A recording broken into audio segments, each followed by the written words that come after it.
spoons, cardboard boxes, toddler-sized electric trains, holiday ornaments, bounce houses, blankets, baskets, carpets, tray tables, smartphones, pianos, robes, photographs. What do all of these things have in common aside from the fact there are photos that I took in the last 3 months and therefore own the copyright to? They're all inventions that were created with the benefit of language. None of these things would have existed without language. Imagine creating any one of those things, or like building an entire building like this, without being able to use language or without benefiting from any knowledge that was got by the use of language. Basically, language is the most important thing in the entire world. All of our civilization rests upon it. And those who devote their lives to studying it, both how language emerged, how human languages differ, how they differ from animal communication systems, are linguists. Formal linguistics is a relatively young field, more or less.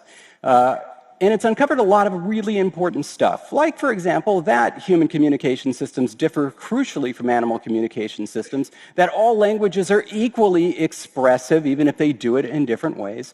And yet, despite this, there are a lot of people who just love to pop off about language like they have an equal understanding of it as a linguist.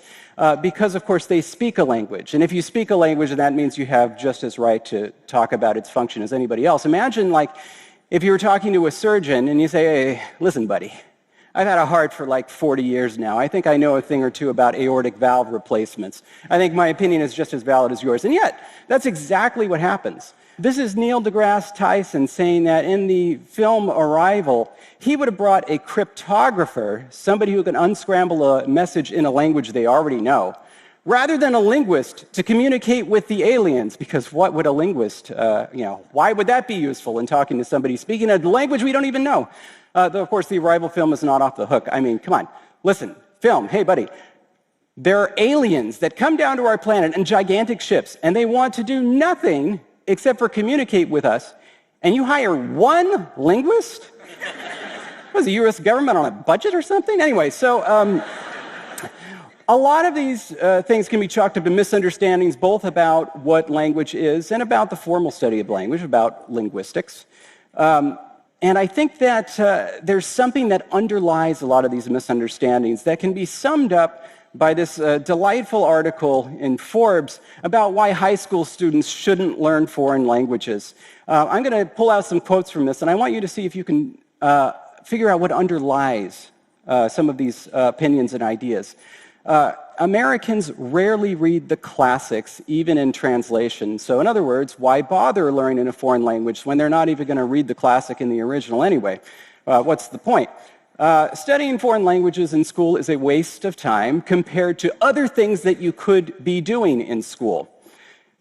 Europe has a lot of language groups clustered in a relatively small space. So for Americans, what's the point of learning another language? You're not really going to get a lot of bang for your buck out of that. This is my favorite. A student in Birmingham would have to travel about 1,000 miles to get to the Mexican border.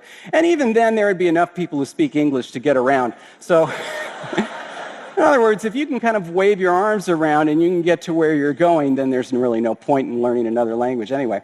What underlies a lot of these attitudes is the conceptual metaphor, language is a tool. And there's something that rings very true about this metaphor. Language is kind of a tool in that if you know the local language, you can do more than if you didn't. But the implication is that language is only a tool, and this is absolutely false. If language was a tool, it would honestly be a pretty poor tool, and we would have abandoned it long ago for something that was a lot better. I'll give you an example. Think about just any sentence. Here's a sentence that I'm sure I've said in my life. Yesterday I saw Ken. I have a friend named Ken. And when I say this sentence, yesterday I saw Ken, do you think it's really the case that everything in my mind is now implanted in your mind via this sentence? Hardly, because there's a lot of other stuff going on. Like when I say yesterday, I might think what the weather was like yesterday because I was there, and if I'm remembering now, I'll probably remember that there was something I forgot to mail, which I did, actually. This is funny. This was a pre-planned joke, but I really did forget to mail something. And so that means I'm going to have to do it Monday, as opposed to, because that's when I'm going to get back home. And then, of course, when I think of Monday, I'll think of Manic Monday by the Bangles. It's a good song. And when I say the word saw, I think of this phrase. I see, said the blind man, as he picked up his hammer and saw. I always do. Anytime I hear the word saw or say it, I always think of that because my grandfather always used to say it, so that makes me think of my grandfather, and we're back to Manic Monday again for some reason. And with Ken, when I'm saying something like, yesterday I saw Ken, I'll think of the circumstances under which I saw him. And this happened to be that day. Here he is with my cat. And of course, if I'm thinking of Ken, then I'll think that he's going to Long Beach State right now, and I will remember that my good friend John, my mother, both graduated from Long Beach State. My cousin Katie is going to Long Beach State right now, and it's Manic Monday again. But really, this is just a fraction of what's going on in your head at any given time while you were speaking. And all we have to represent the entire mess that is going on in our head is this. I mean, that's all we got. Is it any wonder that our system is so poor? So imagine, if I can give you an analogy, imagine if you wanted to know what is it like to eat a cake, if instead of just eating the cake, you instead had to ingest the ingredients of a cake one by one, along with instructions about how these ingredients can be combined to form a cake. You had to eat the instructions too. If that was how we had to experience cake, we would never eat cake. And yet language is the only way that we can figure out what is going on here in our minds. This is our interiority, the thing that makes us human, the thing that makes us different from other animals, is all inside here somewhere, and all we have to do to represent it is our own languages. A language is our best way of showing what's going on in our head. So imagine if I wanted to ask a big question, like what is the nature of human thought and emotion? What you'd want to do is you'd want to examine as many different languages as possible. One isn't just going to do it. To give you, it is our legacy. It's our way of conveying what it means to be human. And of course, by our legacy, I mean all humans everywhere. And losing even one language makes that picture a lot less clear. So, as a job for the past 10 years, and also as recreation, just for fun, I create languages. These are called conlangs, short for constructed languages. Now, presenting these facts back to back, that we're losing languages on our planet and that I create brand new languages, you might think that there's some non-superficial connection between these two. In fact, a lot of people have drawn a line between those dots. This is the guy that got all bent out of shape that there was a conlang in James Cameron's Avatar. He says, but in the 3 years it took James Cameron to get Avatar to the screen, a language died. Probably a lot more than that, actually. Not be, alas, won't fill the hole where it used to be. A truly profound and poignant statement if you don't think about it at all. But when I was here at Cal, I completed 2 majors. One of them was linguistics, but the other one was English. And of course, the English major, the study of English, is not actually the study of the English language, as we know. It's the study of literature. Literature is just a wonderful thing because basically literature more broadly is kind of like art, right? It falls under the rubric of art. And what we do with literature, authors create new entire beings and histories.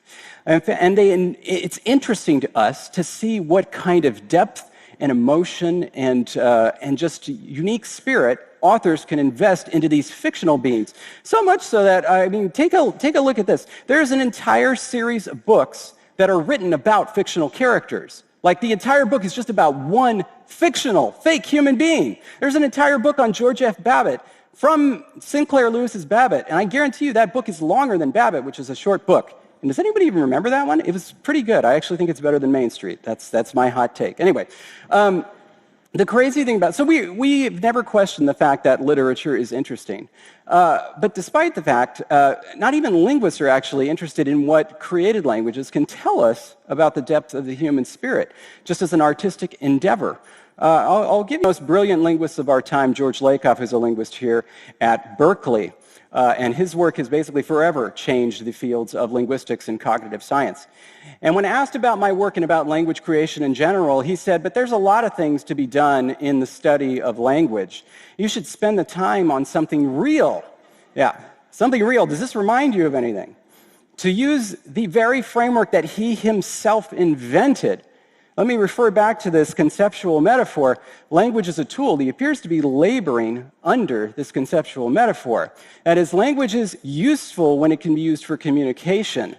Language is useless when it can't be used for communication. Might make you wonder what do we do with dead languages. But anyway, so because of this idea, it might seem like the very height of absurdity to have a Duolingo course. What are they learning? What could they possibly be learning? Well, bearing in mind that the other language for this, it's for people that speak English, English speakers are learning quite a bit. Here's a sentence that they will probably never use for communication in their entire lives. Vala abre urnes. The man sees the woman, and the little middle line is the gloss, so it's word for word, that's what it says. And they're actually learning some very fascinating things, especially if they're English speakers. They're learning that a verb can come at the very end of a sentence. It doesn't really do that in English when you have two arguments.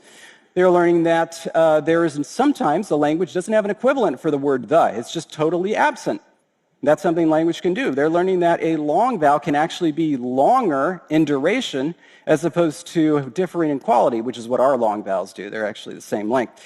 They're learning that there are these little inflections. There are inflections called cases on the end of nouns that tell you who does what to whom in a sentence. Even if you leave the order of the words the same and switch the endings, it changes who does what to whom. What they're learning is that languages do the same things differently. And that learning languages can be fun. What they're learning is respect for language, capital L language.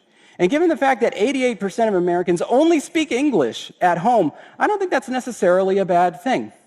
You know why languages die on our planet? It's not because the government imposes one language on a smaller group or because an entire group of speakers is wiped out. That certainly has happened in the past, and it's happening now. But it's not the main reason. The main reason is that a child is born to a family that speaks a language that is not widely spoken in their community, and that child doesn't learn it. Why? Because that language is not valued in their community. Because the language isn't useful. Because the child can't go and get a job if they speak that language.